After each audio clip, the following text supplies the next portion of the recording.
আমি আপনাদেরকে গ্যারান্টি দিচ্ছি, আমি যেভাবে কোয়েল পাখি পালন করছি, আপনারা যদি আমার মতো করে কোয়েল পাখি পালন করে থাকেন, আলহামদুলিল্লাহ লাভবান হবেন, লাভবান হবেন, লাভবান হবেন। আপনার পাখিটা যদি সুস্থ থাকে, ইনশাল্লাহ আপনি কিন্তু একজন লাভবান খামারি হবেন।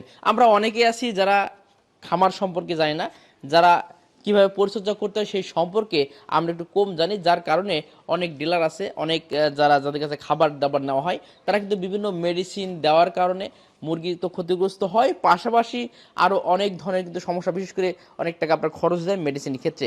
দেখুন, আজকে আমার এই কোয়েলের বয়সটা 18 দিন। আমি কিন্তু বিগত প্রথম ভিডিও আপনাদের দিয়েছিলাম যেটা বোর্ডিং সম্পর্কে, কারণ যদি অন্য অন্য কাজগুলো আমাকে করতে হয়, যার কারণে আসলে নিয়মিত আপডেট আপনাদেরকে দিতে পারি নাই। তবে চেষ্টা করছি ইনশাল্লাহ কোয়েল পাখি সম্পর্কে A to Z তথ্য আপনাদেরকে দেব, যাতে করে আপনারা প্রত্যেকটা বিষয় সম্পর্কে জানতে পারেন এবং সেই লক্ষ্যে আপনারা যেন চাষ করতে পারেন এবং আপনি একজন লাভবান খামারি হতে পারেন।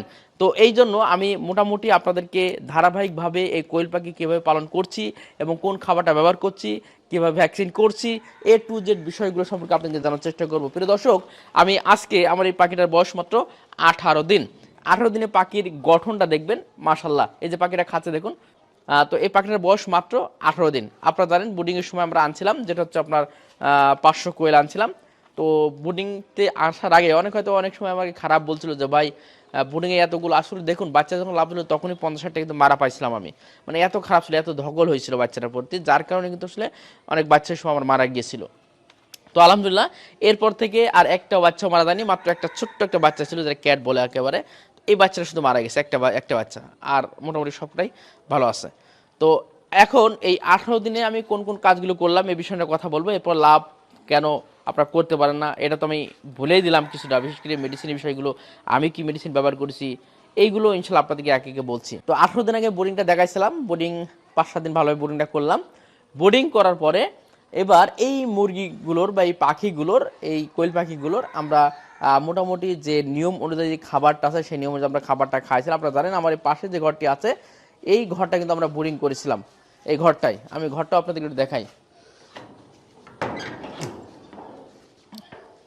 এই যে এই সেই ঘর, এখানে কিন্তু আমি মুরগির কোয়েল পাখির বোর্ডিংটা কিন্তু এখানে করেছিলাম। তো আমার মোটামুটি খাবারটা একটু আগে বলে রাখি, খাবারটা কিন্তু খরচ হয়েছে মাত্র 2 বস্তা। এই যে 1 বস্তা, লাস্ট যে 2 বস্তা তার থেকে 1 বস্তা, আর এখনও কিন্তু মোটামুটি 10-15 কেজির মতো খাবার এখনও রয়েছে। আর 2 বস্তা টোটাল এখনো খাইনি। এই যে পাখিটা তো দেখতে পাচ্ছেন গঠনটা। এবার বলে রাখি, আমরা এর ভিতরে ভ্যাকসিনটা করেছিলাম, আলহামদুলিল্লাহ ভ্যাকসিন করেছিলাম। ভ্যাকসিনটা আমরা 7 দিন বয়সে কিন্তু ভ্যাকসিন দিয়েছিলাম। হ্যাঁ, এটা আসলে মানে সবচেয়ে ভালো হয় যদি চোখে 1 ফোঁটা করে দেন, সবচেয়ে ভালো হয়। আর এই ভ্যাকসিনটা কিন্তু আমি কিন্তু সরকারি যে ভ্যাকসিনটা আছে সেটাই কিন্তু আমি সংগ্রহ করেছিলাম, কারণ আপনারা জানেন আমার যারা মুরগির ভিডিও দেখতেন তারাও কিন্তু জানেন যে আমি সবসময় যেখানে কম জিনিসটা ভালো সেই জিনিসটা কিন্তু ব্যবহার করার চেষ্টা করি। আসলে দেখুন, অনেক কোম্পানি আছে তাদের কাছ থেকে আপনি যারা ভ্যাকসিনটা নিতে পারেন বা একটু দাম দিয়ে, তারা কিন্তু সবসময় বলবে যে সরকারি ভ্যাকসিন ভালো না। আসলে বাংলাদেশের যে সরকারি ভ্যাকসিনটা, এটা কিন্তু অনেক মানে ভালো একটা ভ্যাকসিন, যে কোনো কোম্পানিতে কিন্তু ভালো একটা ভ্যাকসিন। কিন্তু অনেকেই ব্যবসার ক্ষেত্রে ওই যে নিজের ঘোল কেউ কিন্তু টক বলে না, এরকম একটা বিষয়। এখন কোম্পানিরা বিভিন্ন রকম বলে যে বরফ হয় না, বরফ ঠিক মতো আনে না, বা ভ্যাকসিনটা ভালো না, অনেক তার নানান সমস্যা বলে। কিন্তু আসলে কিন্তু সরকারি ভ্যাকসিন সবচেয়ে বেশি ভালো। আপনি কোম্পানির উপরে যে কোন কোম্পানি কিরকমভাবে ভ্যাকসিন আছে সেটা এক একজন একরকম হতে পারে। তবে আমার কাছে সবচেয়ে ভালো লাগে সরকারি ভ্যাকসিন। আমি সেই মুরগি থেকে, আমি যখন, অনেকেই চেনেন যারা, আমি প্রায় 10 বছর একটানা মুরগি জগতে ছিলাম, সেখান থেকে অনেকের সঙ্গে অনলাইনে পরিচয়। তো সেই ধরে কিন্তু আমি কোম্পানির ভ্যাকসিনটা ব্যবহার করতাম না, আমি কিন্তু সরকারি ভ্যাকসিন ব্যবহার করতাম, এবং সেখানে দাম কিন্তু অনেকটাই কম। যেমন 100 কোয়েলের জন্য আমার কিন্তু 20 টাকা খরচ করলে হয়ে যাচ্ছে। আর এখানে যদি আমি ভ্যাকসিন নিই তখন প্রায় 300-400 টাকা পড়ে যেত, আমার কিন্তু খরচটা কিন্তু বাড়ছে। তো আমি কিন্তু কোম্পানির ভ্যাকসিনটা করিনি, সরকারি ভ্যাকসিনটা করেছি 7 দিন বয়সে, যেটা আমি কিন্তু পানিতে খাওয়াই দিয়েছিলাম। সবচেয়ে ভালো হয় যদি আপনার সময় থাকে আপনি 1 চোখে 1 ফোঁটা করে এই রানীক্ষেতের ভ্যাকসিনটা দেবেন। এরপর গাম্বুরা ভ্যাকসিন দিলেও হয়, গাম্বুরা দেওয়ার প্রয়োজন হয় না, আমি গাম্বুরা ভ্যাকসিনটা দেবো না ব্যক্তিগতভাবে। আমি শুধুমাত্র রানীক্ষেতের ভ্যাকসিনটাই কিন্তু আসলে দিয়েছি। তো এই হচ্ছে মূলত খরচ। আর এরপরে কি মেডিসিনটা আনলাম আমি একটু আপনাদের দেখাই, সরাসরি জিনিসটা দেখাই। আমি মেডিসিনটা একটু দেখাই। আপনারা জানেন আমি ডক্সিসাইক্লিন গ্রুপের ওষুধটা দিয়ে কিন্তু বোর্ডিং করেছিলাম। এরপরে যখনই মাঝে মাঝে একটু মনে হয় যে একটু প্রচুর বৃষ্টি হচ্ছে, পরপর যেহেতু বৃষ্টির সময় মাঝে মাঝে যখন প্রয়োজন হয় ওই যে নর্মাল ওই যে ডক্সিসাইক্লিন যে গরিব ওষুধটা ওই ওষুধটা কিন্তু ব্যবহার করি। আর এরপরে কোনো ওষুধ ব্যবহার করিনি। আর এই যে লিভার টনিকটা একটু ব্যবহার করছি, রেস্টোলিভ দেখতে পাচ্ছেন, এই যে রেস্টোলিভ এইটা আমি একটু ব্যবহার করছি। এরপরে এটা ব্যবহার করছি। আর এটা আসলে ভ্যাকসিনের আগে এবং পরে কিন্তু ব্যবহার করতে আপনারা জানেন এটা কিন্তু এডি। তো ভাই এটা খোলা কি জন্য, কারণ আমি আসলে স্কোয়ারের এডি ছাড়া ব্যবহার করি না, অন্য কোম্পানির অন্য ওষুধ ব্যবহার করি। যেটা এটা হচ্ছে অপশনিং কোম্পানির রেস্টোলিভটা, এটা ভালো, আমার কাছে ভালো লাগে, আমি এটা অপশনই ব্যবহার করছি। কিন্তু এডিটা আমি ব্যক্তিগতভাবে কিন্তু আমরা স্কোয়ার এডিটা ব্যবহার করে থাকি। তো এই জন্য স্কোয়ার এডিটা ব্যবহার করি। আর এই মাত্র 180 গ্রাম 200 গ্রাম দুটো ওষুধ আমার লাগছে। আর যে অ্যান্টিবায়োটিকের জন্য যে আপনার ডক্সিসাইক্লিন যে গ্রুপের ওষুধটা, এটা কিন্তু এই টোটাল খরচ আমি ওই সময় হিসেব করেছিলাম, আমার এক বস্তা খাবার বাচ্চা সব কিছু দিয়ে 8,000 টাকা খরচ হয়েছিল। আর এর পরবর্তীতে আরেক বস্তা খাবার লাগছে, এখনও খাবারটা আছে।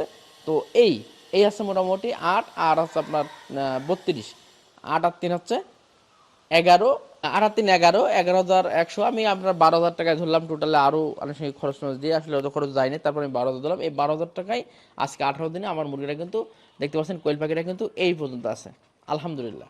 এবং মুরগিগুলো খুবই সুস্থ, কোয়েল পাখিগুলো খুবই সুস্থ, এই যে খাবার দাবার খাচ্ছে।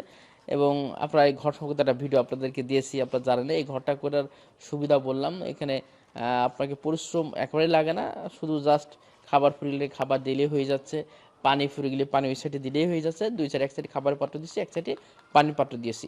তো এই হচ্ছে খাবার।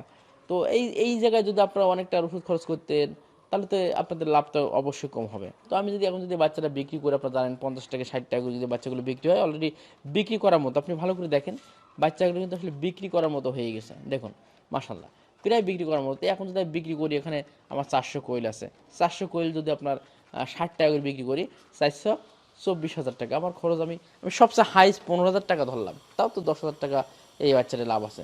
আমি যদি 50 টাকা, আমাদের এখানে এক এক জায়গায় এরকম হতে পারে, 50 টাকাও যদি বিক্রি করে থাকি, সর্বনিম্ন আমাদের এখানে 50 টাকা বিক্রি হয়, 50 টাকাও যদি বিক্রি হয়ে থাকে, তারপরেও 4 5 20,000 টাকা আমার খরচ কিন্তু কত, আমার খরচ কিন্তু আপনার মাত্র 12,000 টাকা হয়েছে। তো সেখানে দেখুন, এখানে 20 আর 12 প্রায় হচ্ছে আপনার 8,000 টাকা কিন্তু লাভ, মাত্র এই যে বয়সটা বললাম 18 দিন। তো আমি আর 5 দিন পরে কিন্তু এগুলো কিন্তু বিক্রি করতে পারবো।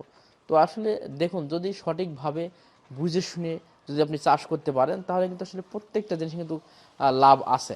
হ্যাঁ, অনেকে আরেকটা প্রশ্ন বললেন, ভাই মুরগি ছেড়ে দিলেন কেন? আসলে মুরগি চাষটা এখন বর্তমান যে খাবারের রেট, যে রোগ ব্যাধি, যে পরিশ্রম, সব কিছু মিলিয়ে আসলে আমার কাছে মনে হলো যেন মুরগি চাষটা এখন না করাই সবচেয়ে বেশি ভালো। মুরগি চাষটা আমার এখন মানে রিস্কটা বেশি হয়ে যায়। ওর যেহেতু অনেক কাজ করি, নিজের নার্সারি আছে, বাগান আছে, অন্যান্য কাজ বাজগুলো আছে, যার কারণে আসলে পেরে উঠতে পারি নাই। তো এই কারণে আসলে সে সময়টা কিন্তু দিতে পারবো না, কারণ এখানে সময়টা অনেক অল্প লাগে, যার কারণে আসলে এই কোয়েল পাখিটা শুরু করছি। ইনশাল্লাহ আপনাদেরকে দেখাবো এ টু জেড বিষয়গুলো সম্পর্কে। তাছাড়া আমার বাচ্চা উৎপাদন হবে, আপনার চাইলে কিন্তু আমার কাছ থেকে বাচ্চাও সংগ্রহ করতে পারবেন। দোয়া করবেন যে সামনে যে পরিকল্পনা নিয়ে এগোচ্ছি, এবং আমি আমার কাছে যারা বাচ্চাগুলো সংগ্রহ করবে, আমি সরাসরি পরিচর্যা করা লাগবে, কোন কাজগুলো করা লাগবে, যে শিডিউল বা যে শিটটা থাকবে, সেই শিটটা আমি তাদেরকে দিয়ে দেবো। এবং যদি বেশি সমস্যা পড়ে, আমি সরাসরি তাদের ওখানে কিন্তু যেখানে হোক আমি সেখানে গিয়ে তাদের কিন্তু সেইগুলো দেখভাল করার চেষ্টা করব। যাই হোক, ভালো থাকবেন, সুস্থ থাকবেন। এরপর আমি কি কি কাজ করি ইনশাল্লাহ আপনাদেরকে দেখানোর চেষ্টা করবো। আসসালামু আলাইকুম ওয়া রাহমাতুল্লাহ।